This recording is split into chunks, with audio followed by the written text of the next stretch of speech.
Alright guys, so welcome back to Gamer. Today, we've got something very interesting to talk about. I think some of you guys might find this quite confusing, and also pretty interesting at the same time. Sony actually made a $250 million investment in the game studio Epic Games, the people who made Fortnite and also the Gears of War creators. You guys know who Epic Games is. If you're watching this video, you played Fortnite, you should know who Epic Games are. And that means Sony's got 1.4% of the game company now, which is pretty darn cool. Don't forget Epic Games is a studio and a publisher, and they've got 1.4% of both of those.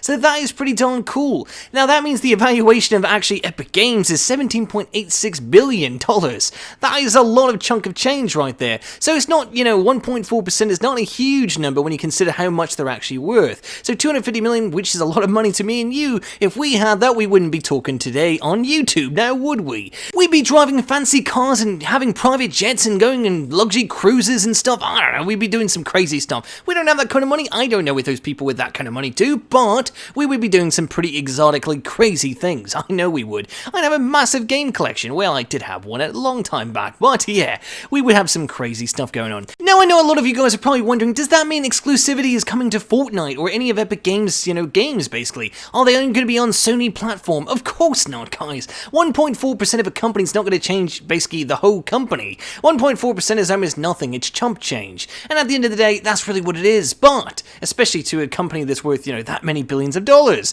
Let's be real. Millions is great for you and me, but to a company that's worth like 17 bill, it's not much of anything. But what we might see from this, guys, is basically more work coming from Epic Games to work directly with Sony's platforms. Now, they've been working together for a very long time to make everything more optimized and better for their game, especially like Fortnite.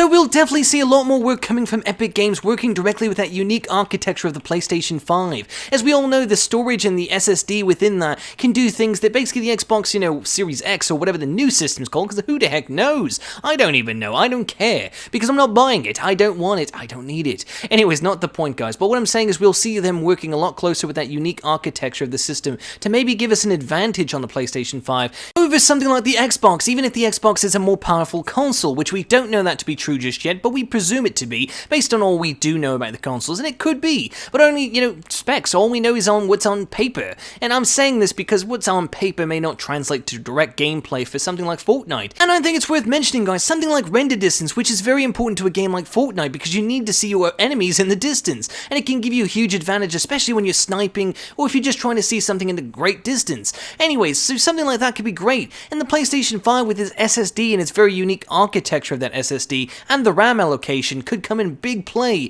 to a game like Fortnite. Now, I know this is like a totally different topic for the video, right? No, it's not, because Epic Games is going to be working a lot closer with that architecture now that they've got an investment from Sony. A $250 million investment is still an investment, and at the end of the day, most players are actually playing Fortnite are playing it on a PlayStation 4 console. Yeah, not PC, not Xbox, but the PlayStation 4 console. So it's reasonable to believe that most of these, users will go to the PlayStation 5 console. It's the natural progression, and obviously they're expecting Sony to market and sell their products so they can be on the PlayStation 5. But with all that being said, guys, regardless of this investment, they've already been working with the PlayStation 5's architecture, and they're trying to make it special for that platform. And the reason for it is, like I said, there's more users on the PS4, and they really expect us to go to the PlayStation 5. Of course, they care about the Xbox users than the PC users, but when there's all of your players, or a majority of the players, are in one single place, or playing on a certain platform, it makes a lot more sense to work directly with that platform to make it as good as they can possibly be, even if the platform's underpowered. If everyone was playing on a Switch, they would put a lot more effort into making the Switch version better, which we know will never happen. It's running at 30 frames, don't make me laugh. Nintendo, maybe you should invest in them. I mean, come on, it only makes sense. You got tons of money in the bank from your back in the days, the NES days. Anyway, yeah, but so guys, this is basically what it means for Fortnite currently, and that's what it means for Epic Games. That basically it's just an investment. And I would mention to you guys that Tencent actually owns a lot bigger share of the company than basically, Sony does. You guys know who Tencent is, don't you? Tencent's one of the largest companies of the world, guys. They're based in China. They're a Chinese company. I know you're like, China owns everything. Yeah, they kind of do, actually. That's the crazy part of it. But anyways, guys, they back in the day in 2012 invested $330 million for 40% of Epic Games Games company. Now that is pretty crazy when you think about how much they're worth these days. They got a heck of a return. You can't even imagine the return they got. And guys, this isn't the only thing that they own. They also own PUBG. So Fortnite and PUBG are both owned by, well, at least partially owned by Tencent Games. Ain't that crazy to think about, right? $330 million for 40% of a company that's now worth $17 billion. And we're just talking about Epic Games. I don't know anything about PUBG. Who cares about PUBG? Do you still play that game? I don't. Didn't even play it back in the day when it first came out because it was boring. Totally boring to me. Anyways, guys, so yeah, that is pretty much what happened today. That was on July 9th that we got this release to the public that this had happened, that Sony had invested $1.4 million. A strategic move and a very smart one at that, because obviously Epic Games is only going to go up and up and up. I know the game of Fortnite seems like it's dying. I know you guys had the idea that it's dying, but it really is not. It's still a very profitable game, and they're always going to make a profit using this model. But guys, this deal is much bigger than just the game of Fortnite. Don't forget, they're a publisher. Epic Games is also a publisher, and they have their own site, they have their own website and all that. They have their own storefront. That is the biggest thing. They recently, in the last 2 years, I think it was now 2 years, I don't know, it's about a year, at least 2 years, I don't know. You guys can look that up, I forget.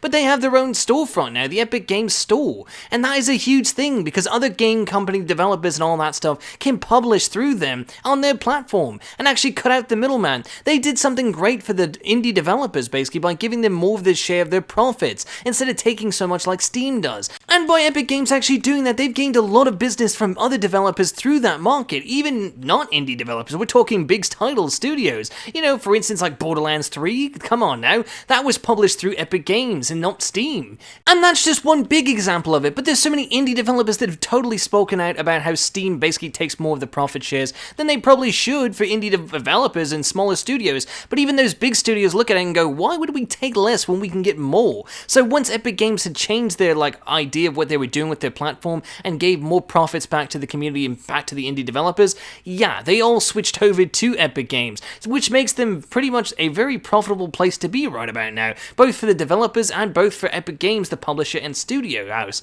It's pretty crazy, guys, when you think about it. And Sony sees all this and sees how many studios are very interested, so they've been watching this the entire time, and it's probably been a decision that they've been thinking about for quite a long time, and maybe even something they had to, work up in the books, because Sony, has to make some investments now and again, and this investment might be one of their best of all time, even if it's only for 1.4% of the company. When the company's $17 billion worth, it's going to mean a lot more than you think. 17 billion, guys, okay? You do the percentage of 1.4, you still have a huge share of, not a huge share of equity, but a huge share of return from that equity, even if it's a small equity amount, because the amount overall, the gross amount, is so much. You know what I'm saying? So the whole point, guys, I know this video has gotten a little out of control, and a little boring, and maybe, I don't know, maybe a little bit out there, but the point is, I want you to understand is, this doesn't mean anything really that big in some sense, but at the same time, it does mean a lot, because now Sony is going to be working a lot closer with Epic Games. So games like Fortnite, or whatever else that the studio house of Epic Games actually puts out, meaning the developers, the people making the video games, whatever they put out is going to be a lot more heavily tied to Sony's platform. And I already expected that to be the case, because guess what? Most people play, Epic Games on PlayStation consoles, at least with Fortnite, and Fortnite's their biggest product right now. It's been their biggest product for years now. Basically, guys, what we can expect from this deal is basically more good stuff coming to the Sony platform for anything Epic Games related. And who knows, there might be a direct integration between Sony and the Epic Games storefront for the next console. It won't happen on the PlayStation 4, I guarantee it, because it's just not powerful enough to have another storefront within the PlayStation Store. But on the PlayStation 5, everything could be fair game. We don't know what it looks like yet. We don't know how the storefront's going to be handled on PlayStation 5. Hopefully it's handled a little bit smoother than it was on PlayStation 4. We obviously know it's going to be snappier and smoother, but we don't know what it's going to look like, and we don't know what kind of implementation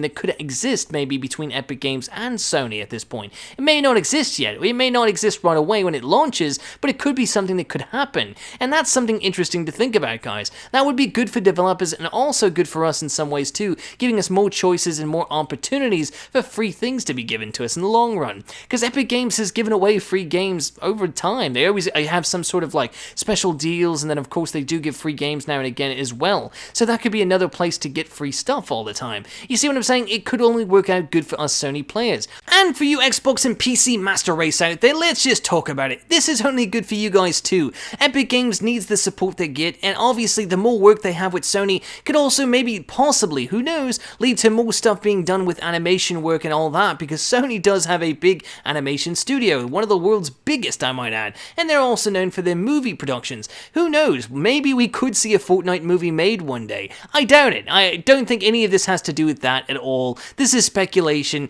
but it's just cool to think about. Obviously, 1.4% is a lot to get excited about and start talking about movie productions and different things like that. Obviously, when Epic Games does work on like animations for the game of Fortnite, they do a lot of outsourcing to different studio houses to make, those animations for what they do inside the game of Fortnite. They have to pay people to do it. They don't do it in-house most of the time. Sometimes they do, but most of the time they do not. And that's just some little bit of fact right there that someone out there is probably like, wow, I didn't know that. And some of you guys are like, wow, this has nothing to do with the video.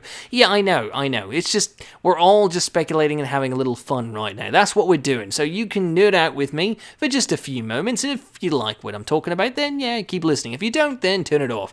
But anyways, guys, yeah, so that is pretty much the idea of it. I know there's a lot going on with this deal. I know 1.4 is a pretty small number, but when you think about it from the big picture, this is a significant amount of money that Sony could be getting in returns if the stock keeps going up, which it probably will. Because Fortnite is not the only game that Epic Games can make. They've also made Gears of War and a lot of other games that have been very successful over the years, and also brought in a ton of money for other consoles like the Xbox and PC and all these other different platforms. Not to mention, guys, they're a publisher now, and they've been a publisher, but I mean, they're a really dignified publisher that people are working with. That is huge. That's massive. But anyways, guys, hopefully you did enjoy the video. If you did, make sure to like, comment, and subscribe. Let me know in the comment section down below. I know this video went off on a tangent, but hopefully you did learn something new if you didn't, and if not, you didn't know about this deal, then yeah, hey, let me know in the comment section down below. Anyways, guys, until next time, it's been Gamer Today.